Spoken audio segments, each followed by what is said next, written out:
जनाब स्पीकर, मैं इस मोअज़्ज़ज़ ज़बान का और आपका इंतहाई शुक्रगुज़ार हूँ कि आज वो करारदाद मुत्तफ़क़ा तौर पर मंजूर की गई जो कि 9 मई के हवाले से जो वाक़यात हुए। मैं किसी तफसील में नहीं जाऊँगा, ख्वाजा आसिफ साहब ने बड़ी तफसील से उसके ऊपर रोशनी डाली है, मगर सिर्फ एक बात कह के मैं अगली बात जिसके लिए मुझे आपने टाइम अता किया है, मैं आपका शुक्रगुज़ार हूँ। मैं वो बात करना चाहता हूँ क्योंकि मगरिब की अज़ान का वक्त हुआ चाहता है, और वो ये है कि सिर्फ जो सिविलियन तनसीबात हैं वहाँ पर आइन और कानून के मुताबिक और इंसाफ के तमाम तकाज़े पूरे करते हुए वहाँ पर एंटी टेररिस्ट एक्ट के तहत मुकदमे चलाए जाएंगे। और जो फौजी तनसीबात जिसकी तफसील आज भी क़ायद साहब ने फरमाई और भी इस मोअज़्ज़ज़ ज़बान में ऑनरेबल मेंबर्स अपनी तकारीर में जिक्र करते रहे हैं कि सरगोदा में मियाँ वाली में वो जहाज़ खड़े थे जिनको पाकिस्तान के अवाम की गरीब मुल्क की पूंजी से खून पसीने की कमाई से वो जहाज़ ख़रीदे गए ताकि कभी खुदा न खास्ता दुश्मन का हमला होता है तो उसको वो शाहीन की तरह झपट पड़े, उनको शिकस्त फाश दे जिस तरह 2019 में हुआ। और वहाँ पर वो जत्था आग लगाने पहुँच गया। अब बताएं कि ये सरीहन मुल्क दुश्मन नहीं तो और क्या है। लिहाजा ये तमाम मुकदमात ये जो आइन ने कानूनी इख्तियार दिए हैं वो आर्मी एक्ट के तहत चलेंगे, कोई नया कानून बनने नहीं जा रहा। जनाब स्पीकर, मैं आज अर्ज़ करना चाहता हूँ कि इमरान नियाज़ी ने ये ट्वीट दी है और मैं आपके सामने पेश करके इसका जवाब देना चाहता हूँ।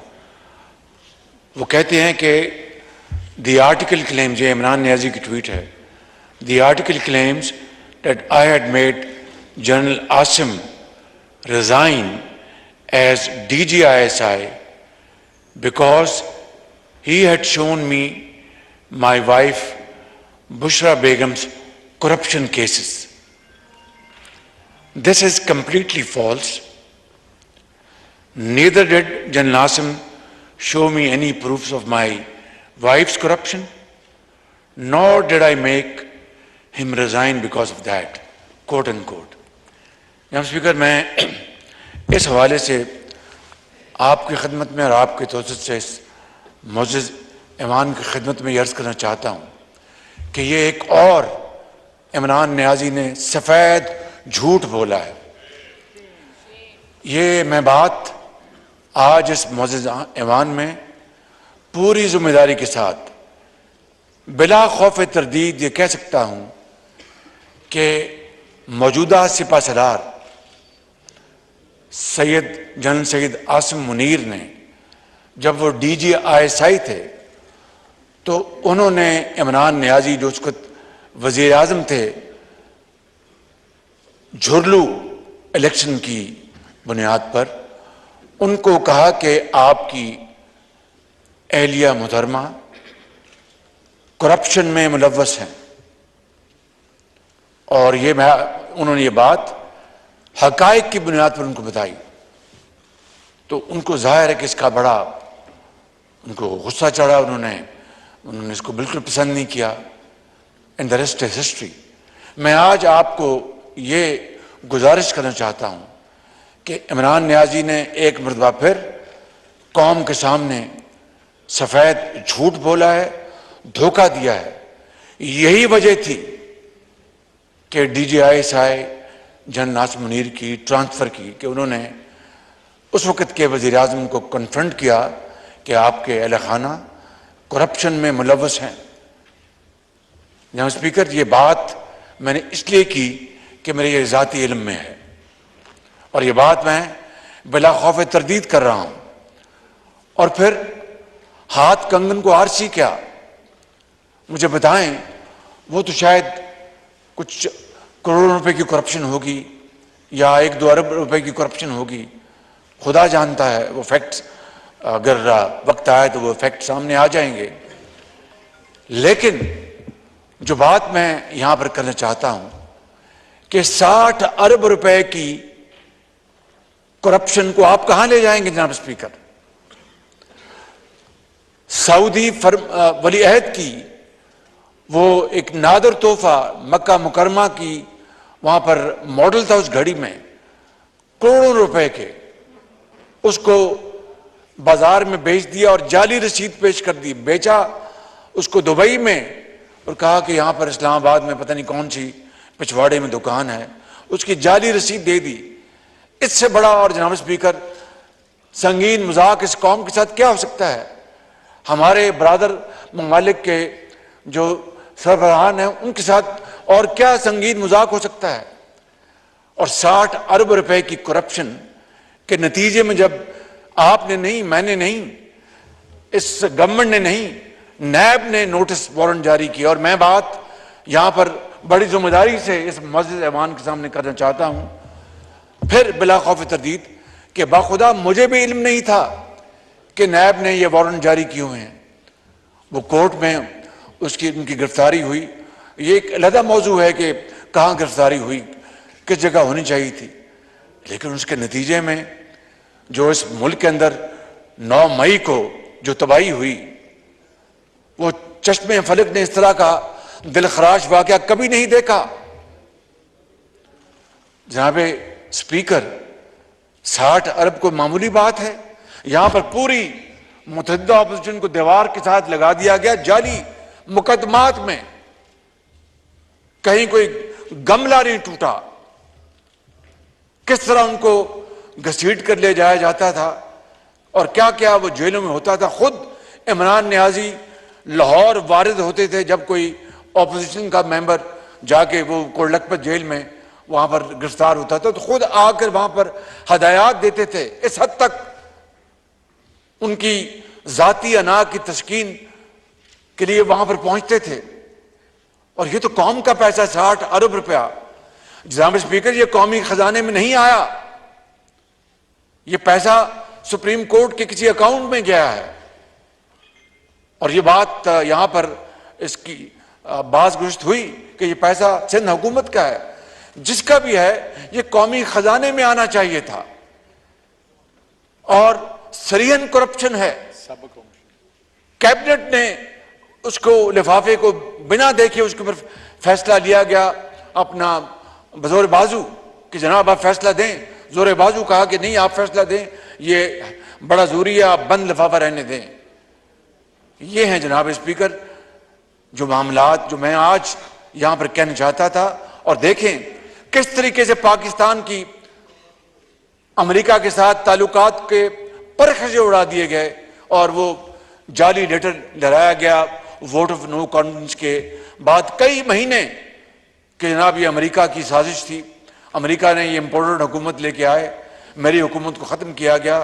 और वो जिनका नाम अभी खायर साहब ने लिया, असिस्टेंट सेक्रेटरी जो थे, उनके हवाले से, और दिन रात जनाब स्पीकर झूठ के ऊपर झूठ बोला गया और लोगों के ज़हनों में ये बात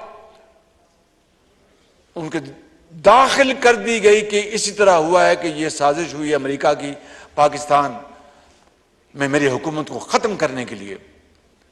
और आज जिस तरह डिफेंस मिनिस्टर साहब ने कहा कि अब उनको फ़ोन किए जा रहे हैं कि जनाब मेरी मदद करो, उसी अतार के लोंडे से दवा लेते हो। जनाब स्पीकर, ये अंदाज़ा करें किस तरह पाकिस्तान की खारजा पॉलिसी नहीं, हमारे ताल्लुकात को बर्बाद कर दिया गया। और ये बात आपको फिर ये कहता हूं कि चीन के साथ किस तरह चीन आज पाकिस्तान के साथ एक हमालिया की तरह खड़ा है। और हिंदुस्तान ने जो साजिश की है G20 की मीटिंग वहां पर बुलाने की, चीन ने वहां पर जाने से साफ इंकार कर दिया। ये वो चीन है जिसके बारे में इन्होंने कहा कि जनाब ये चीन जो है, ये तो इन्होंने CPEC में करप्शन की है और अपना अरबों रुपए खाए गए और ये शहबाज शरीफ और नवाज शरीफ के ये मंसूबे थे, इसमें करप्शन हुई है। अब स्पीकर, कोई दर्द दिल रखने वाला पाकिस्तानी जरा सी भी होश के साथ इस तरह की बात सोच सकता है? चाहे जाए कि उसको उस बात को फैलाया जाए और चीन के साथ ताल्लुकात को बेपनाह नुकसान पहुंचाया जाए। उसके बावजूद भी देखें चीन का हौसला। मैं सैल्यूट करता हूं चीनियों को, चीनी लीडरशिप को, जिन्होंने आज फिर कश्मीर कॉज के हवाले से पाकिस्तान के साथ वालिहाना साथ दिया है। सऊदी अरब के बारे में खबरें आई हैं, तुर्की के बारे में खबरें आई हैं कि वो हमारा साथ दे रहे हैं। इनके साथ इन्होंने ताल्लुकात को बर्बाद कर दिया। स्पीकर, इसलिए मैं समझता हूं कि आज ये इंतहाई जरूरी है।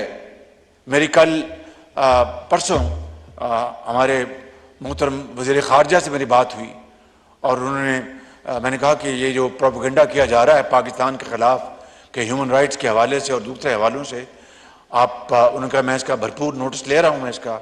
और हमारे जो मिशंस हैं पाकिस्तान के यूरोप में ख़ास तौर पर और शुमाली अमेरिका में, उनको हम एक्टिवेट कर रहे हैं और हक़ाइक़ के साथ उनको बताएंगे।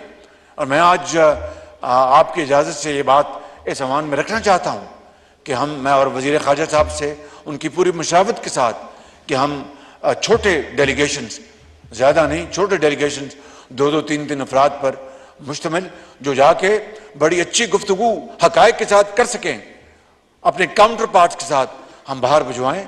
और ये अगर खर्चा होता है तो कम से कम हम पाकिस्तान का दिफा कर रहे होंगे, जो असली सूरत हाल उनको बता रहे होंगे हक़ाइक़ के साथ। मैंने मीटिंग बुलाई और इस सिलसिले में हम इंशाअल्लाह फैसला करेंगे। जनाब स्पीकर, ये बहुत जुल्म और ज्यादती हुई है पाकिस्तान के साथ। अभी मैं कोयटा से होकर आया हूँ, 19 साल बाद वहां पर कोयटा में नेशनल गेम्स, वहां पर उसका आज इफ्तिताह हुआ। 19 साल बाद ये कोई मामूली बात है कि किस तरीके से जनाब स्पीकर इन सपूतों ने, कौम के सपूतों ने, जिनके बारे में वो मरहुमा ने कहा था कि पुत्र हटाते नहीं लब्धे, उन्होंने अपनी जानें हथेली पर रखकर अपनी कौम के माओ और बच्चों और बुजुर्गों और जवानों को बचाया और इस दहशतगर्दी का कला कमा किया। और उनके बारे में इन्होंने जो कुछ किया 9 मई को, उसके बाद मैं समझता हूं कि ये कौम कभी इस दिलखराश वाक़े को कभी नहीं भूलेगी। और मैं आपको आज फिर बड़ी आजिज़ी से, हमारे दिल में कोई इंतकाम नहीं, कोई वेंडेटा नहीं है, बाखुदा मैं आपको बिल्कुल दिल से बात कर रहा हूं, लेकिन जिन्होंने इस कौम के शहीदों और गाजियों की बेहुरमती की है और उनके यादगारों को पांव तले रोंदा है और उनको गाली गलौज किया, जाके अपना कायदे आज़म हाउस को जाके वहां पर उसको राख बनाया और पूरी दुनिया को बताया कि हम पाकिस्तानी नहीं, हम दुश्मन हैं। हम स्पीकर, उनको कानून और आइन के कटहरे में खड़ा करना होगा। अगर उनसे रियायत बरती गई तो मेरे मुंह में खाक, ये मुल्क नहीं बचेगा। इसलिए मैं कहता हूं कि हमारे कोई हम मुनक़िस्म मिजाज नहीं है, सवाल पैदा नहीं होता। हमें नवाज शरीफ की ट्रेनिंग है। देखिए कि हमने क्या क्या, हमने बड़ी बड़ी मुसीबतों को हमने तहम्मुल से बर्दाश्त किया। पीपल्स पार्टी ने कितने कितने बड़े दिलखराश वाक़यात को सब्र और तहम्मुल से बर्दाश्त किया, मगर ये वाक़या ऐसा है जो मेरे और आपकी ये कंट्रोल से बाहर है। ये कौम की अमानत है। मैं इंशाअल्लाह ये कौम की अमानत कौम को लौटाऊंगा इंशाअल्लाह।